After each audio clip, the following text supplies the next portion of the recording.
Graça e paz, a gente não tem muito tempo, mas eu queria deixar uma breve reflexão aqui com os irmãos. Começando lendo rapidinho, vamos abrir lá no Evangelho de João, capítulo 15.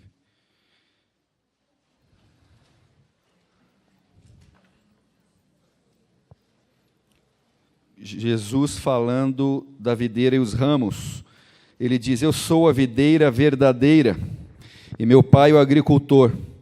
Todo ramo que estando em mim não der fruto, ele o corta, e todo o que dá fruto limpa, para que produza mais fruto ainda. Vós já estáis limpos pela palavra que vos tenho falado. Permanecei em mim, e eu permanecerei em vós. Como não pode o ramo produzir fruto de si mesmo, se não permanecer na videira, assim nem vós o podeis dar, se não permanecerdes em mim. Eu sou a videira, vós os ramos. Quem permanece em mim e eu nele, esse dá muito fruto. Porque sem mim nada podeis fazer. Se alguém não permanecer em mim, será lançado fora, à semelhança do ramo, e secará. E o apanham, o lançam no fogo e o queimam. Se permanecerdes em mim e as minhas palavras permanecerem em vós, pedirei o que quiserdes e vos será feito. Nisto é glorificado o meu Pai, em que deis muito fruto, e assim vos tornareis meus discípulos. Como o Pai me amou, também eu vos amei. Permanecei no meu amor. Se guardardes os meus mandamentos, permanecereis no meu amor, assim como também eu tenho guardado os mandamentos de meu Pai, e no seu amor permaneço. Tenho-vos dito estas coisas, para que o meu gozo esteja em vós, e o vosso gozo seja completo. O meu mandamento é este, que vos ameis uns aos outros, assim como eu vos amei. Ninguém tem maior amor do que este, de dar a alguém a própria vida em favor dos seus amigos. Vós sois meus amigos, se fazeis o que eu vos mando. Já não vos chamo servos, porque o servo não sabe o que faz o seu senhor, mas tenho-vos chamado amigos, porque tudo quanto ouvi de meu Pai vos tenho dado a conhecer. Não fostes vós que me escolhestes a mim, pelo contrário, eu vos escolhi a vós outros, e vos designei, para que vades e deis fruto, e o vosso fruto permaneça, a fim de tudo quanto pedirdes ao Pai em meu nome, Ele vô-lo conceda. Isto vos mando, que vos ameis uns aos outros. Amém? Estamos falando de equidade. Não sei se vocês conseguem ver direito esse desenho. Nós pensarmos um princípio cristão de equidade, que é diferente da ideia de igualdade. Equidade seria justamente a ideia de tratar os diferentes de forma diferente, para que a justiça se manifeste, para que a igualdade se manifeste. A gente já tem refletido ontem, desde que o reverendo José Barro falou para a gente, o que seria equidade? A gente percebe ainda muita confusão, né? Entre equidade, igualdade. E para mim a equidade, essa ideia de tratar os diferentes de forma diferente, como um dos fundamentos do próprio trono de Deus, do reino de Deus, é um caminho. É um caminho a ser perseguido, é uma direção. A equidade nos aponta a direção, é como uma utopia, né? A utopia, ela não serve para a gente comemorar quando a gente chegar lá, mas ela nos aponta o caminho. A equidade é um caminho. E assim como o Ari ontem focalizou, ao invés de focalizar na religião, ele focalizou no próprio Cristo, né? Para nos dar o exemplo supremo de equidade. E o próprio Cristo também se coloca como o caminho. Eu queria que a gente se inspirasse nele, nessa manhã, brevemente, para sermos nutridos no desafio de trilharmos esse caminho da equidade. Equidade como um caminho para chegar à justiça. É interessante que a primeira vez que eu ouvi sobre esse termo, né, equidade, foi na área das políticas públicas. Eu não tinha aprendido na igreja, eu aprendi fazendo um curso de gestão da saúde pública. Um dos princípios, uma das diretrizes doutrinárias do Sistema Único de Saúde é da equidade. E na normativa, no conceito, diz equidade, diz assim: o objetivo da equidade é diminuir desigualdades. Mas isso não significa que a equidade seja sinônimo de igualdade. Apesar de todos terem direitos aos serviços, falando no caso da área da saúde, as pessoas não são iguais e, por isso, têm necessidades diferentes. Equidade significa tratar desigualmente os desiguais, investindo mais onde a carência é maior. Para isso, a rede de serviços deve estar atenta às necessidades reais da população. Aí tem uma série de consequências, né, da organização dos serviços, dessa política pública, a partir desse princípio. Teve alguém que formulou política pública e, quem sabe, refletiu até antes da igreja sobre essa questão da equidade, né? O que seria equidade.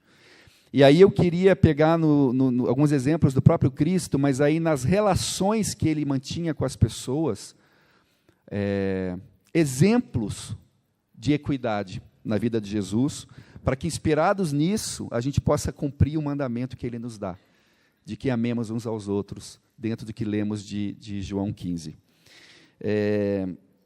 Jesus, meus irmãos, tratava as pessoas de maneira diferente. Isso não significa que Deus faz acepção de pessoas. Mas eu percebo em Jesus que ele tinha uma mania de derrubar os soberbos e de levantar os humilhados. E eu peguei alguns exemplos aqui, o Paulo Brabo me ajuda, no livro dele, a refletir sobre a maneira como Jesus, as inter-relações, né, as relações pessoais de Jesus. Veja que interessante.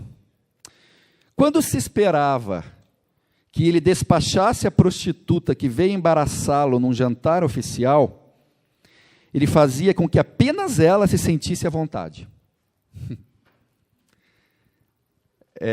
O pessoal estava tentando fazer com que ela se constrangesse.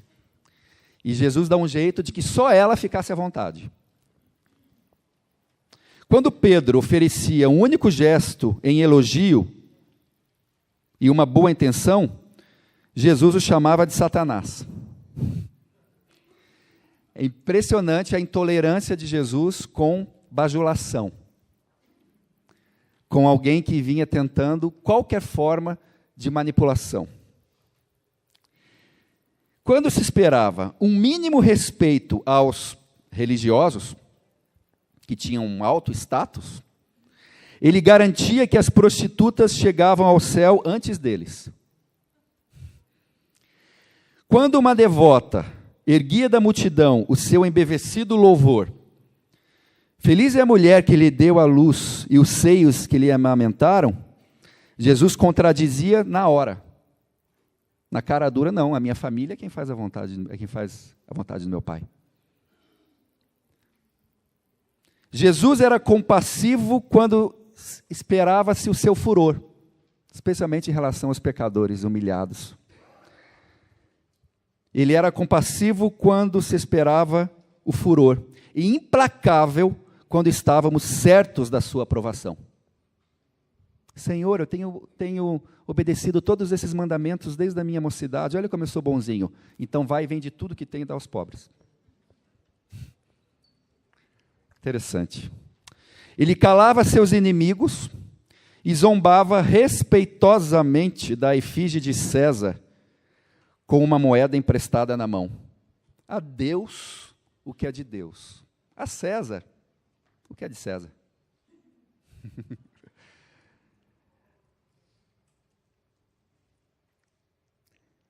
Sem parar de escrever com o dedo na areia, salvava numa cajadada só a donzela em perigo e fazia com que seus acusadores admitissem que não estavam eles mesmos livres do pecado. Jesus desmontava as iniquidades. Ele levantava o caído e derrubava o altivo. Ao velho Nicodemos, ele explicou, nada explicando, que para ver o céu era preciso nascer de novo. Dos discípulos que o tinham como grande mestre, ele lavou os pés e ensinou-os que, para ser o maioral, é preciso ser escravo voluntário de todos. Propôs a adultos perplexos, que achavam que sabia muita coisa, né?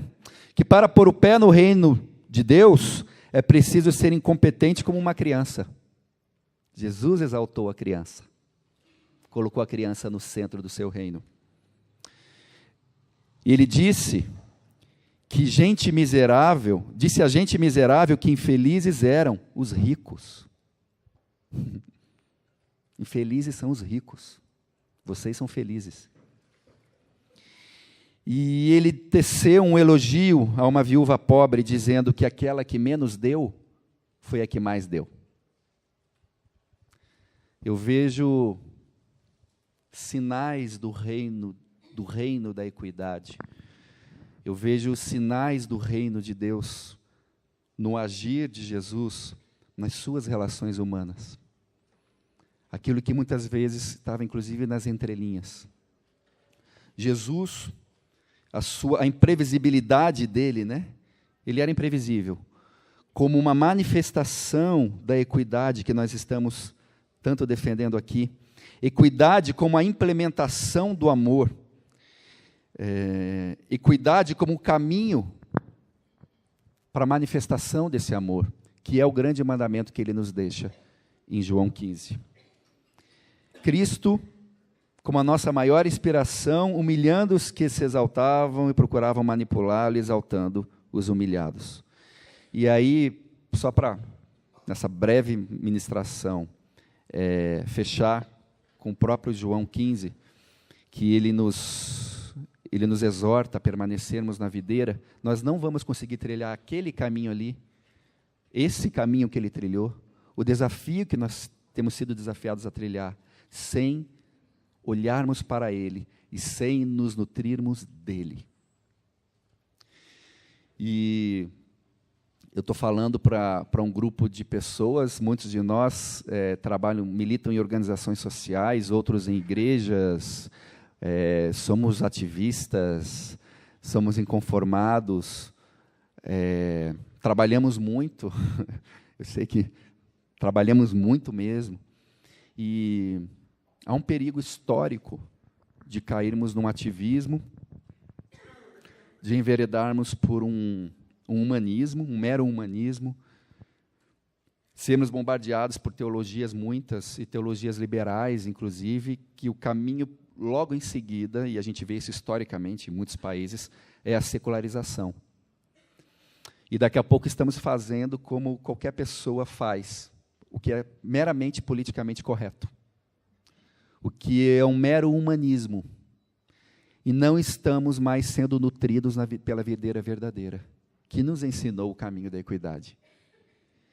E como eu estou num ambiente assim, de renas, para gestores de organizações sociais, que é a maioria do nosso público, temos outras pessoas também, outros convidados, outros irmãos, eu quero trazer essa exortação, a exortação de João 15, de que Cristo é a nossa inspiração para a equidade, para o caminho que vai levar à igualdade e à justiça, mas que nós só conseguiremos trilhar esse caminho sendo nutridos na videira verdadeira, ligados vitalmente à videira. E quando estamos vitalmente ligados a Ele, e esse é o diferencial da nossa intervenção social, senão não precisava uma renas, senão deixa o Estado fazer tudo. Que é intervenção social no Brasil? Deixa o Estado fazer. Se não estivermos ligados vitalmente a Ele, não daremos o fruto da equidade. E o que o texto está sugerindo é que, ao sermos ligados vitalmente à videira, a Cristo, o fruto é produzido naturalmente. Não tem como eu adorar o Deus da equidade, o Deus cujo cetro do seu trono é o cetro de equidade, e não exercer ações de equidade e justiça no trato com o meu irmão, mesmo na minha vida individual, nas estratégias da minha organização, na minha intervenção social, naquilo que eu produzo. Não tem como, porque o texto sugere aqui que as obras dependem do poder que sai da videira, e que os ramos apenas permitem que a seiva flua a partir da videira, produzindo esse fruto naturalmente. Nós somos ramos. O Pai é a videira. A seiva flui através de nós, produzindo naturalmente frutos de equidade e de justiça. E com isso eu quero incentivar todos vocês a busca da face de Deus em oração, não através de apelos humanistas. Ele é que responde aos pedidos que estão ligados ao fruto que Ele mesmo quer produzir. Ele responde todas as orações. Tudo quanto pedirdes em meu nome eu farei. O fruto que está relacionado, a oração que está relacionada ao fruto que Ele quer produzir. E Ele quer produzir frutos de equidade e de justiça. Mas nós só produziremos esse fruto se estivermos intimamente ligados à videira, em conexão vital. Qual é o ramo que não produz fruto de equidade? O ramo que não produz fruto de equidade é o que não está vitalmente ligado a Ele, embora possa estar no ambiente da igreja, embora possa estar no ambiente das nossas organizações. Mas ao não estar vitalmente ligado a Ele, não leva a seiva que sai dele. A minha exortação para nós de Renas, para as organizações aqui representadas, para as nossas vidas, é que tenhamos uma intervenção social transformadora que gere equidade diferente, que brote como fruto, a partir de uma relação íntima que deixa fluir essa seiva.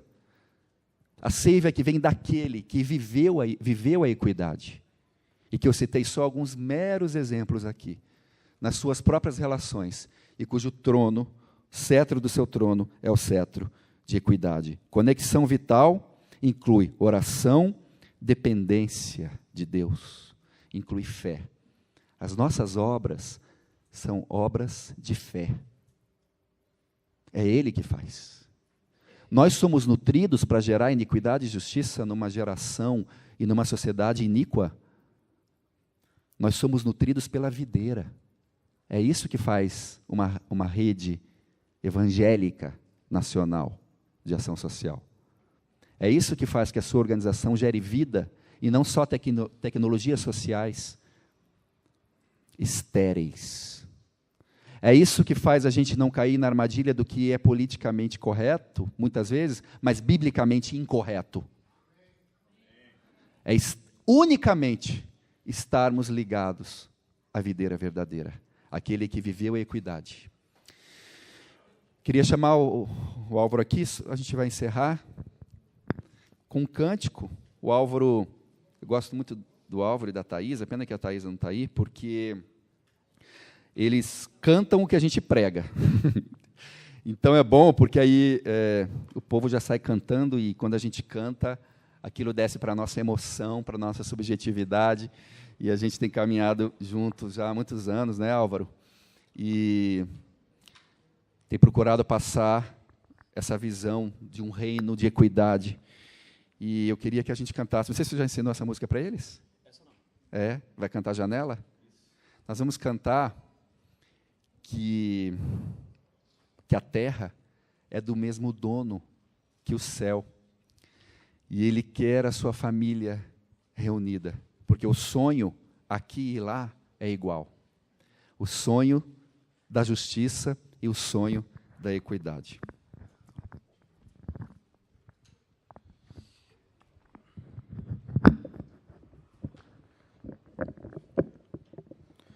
A Thaisa, minha esposa, não está aqui, mas orem por ela, porque está uma luta, que eu vou te falar uma coisa. Uma batalha para ela vir aqui. Acho que só amanhã de manhã aí a gente vai poder estar aqui juntos, eu e ela. Violão.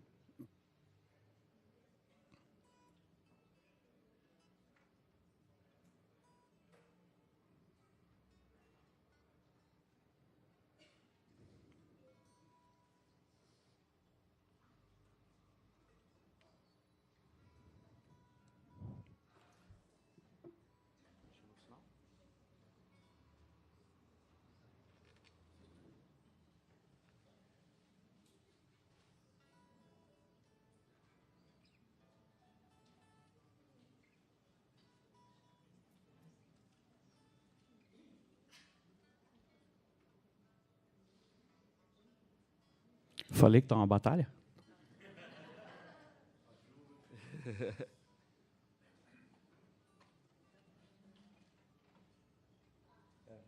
Foi?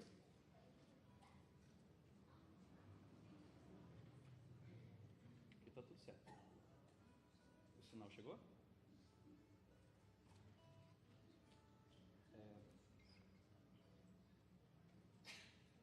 Se o sinal chegou.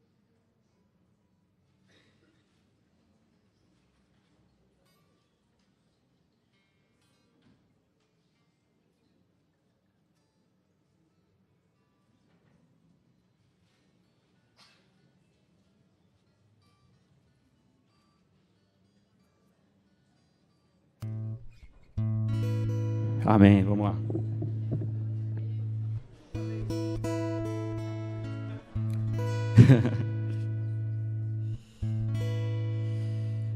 É janela, janela pro céu, é família reunida. É tudo igual. Reúne a família que o sonho é igual. É olhos no céu, não impede de juntar as mãos para mudar a terra, porque a terra é do mesmo dono que o céu, e ele quer sua família reunida, porque o sonho aqui e lá é igual. Porque a terra é do mesmo dono que o céu, e ele quer sua família reunida, porque o sonho aqui e lá é igual.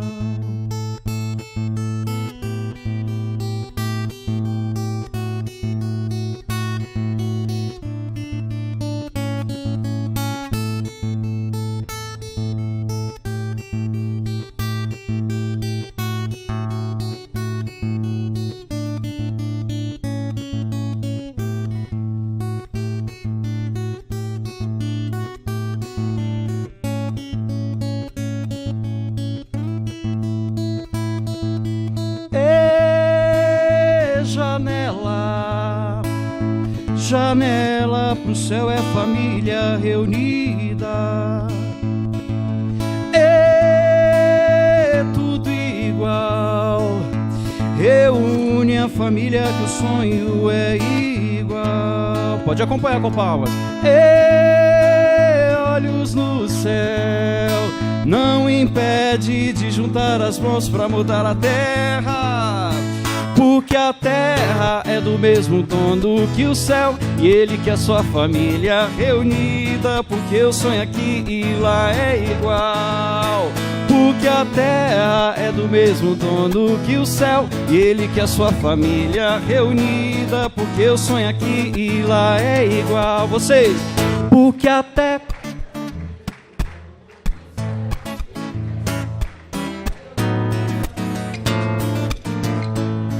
Mais uma vez.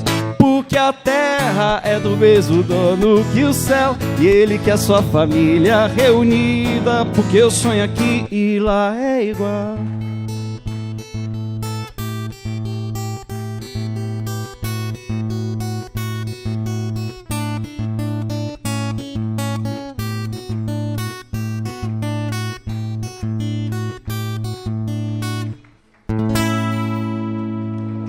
Amém. Deus abençoe. Maurício, Deus abençoe. Pai, Tu és o dono da terra, Tu és o dono do céu, Tu és o Senhor da criação. E nessa manhã queremos dizer, Pai, que estamos com os nossos olhos fitos no Senhor, a videira verdadeira, intimamente ligados ao Senhor, Pai, dependendo do Senhor.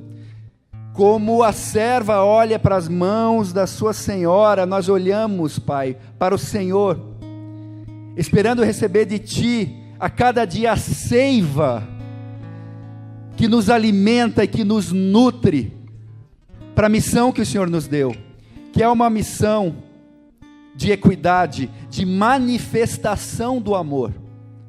Equidade, a manifestação do amor, o caminho para a justiça, o caminho para a igualdade. Nós dizemos nessa manhã que Tu és o Senhor da equidade, que nós recebemos diretamente de Ti, esta seiva, que estamos ligados a Ti, que não queremos, Pai, não queremos ser um ramo, um galho independente do Senhor.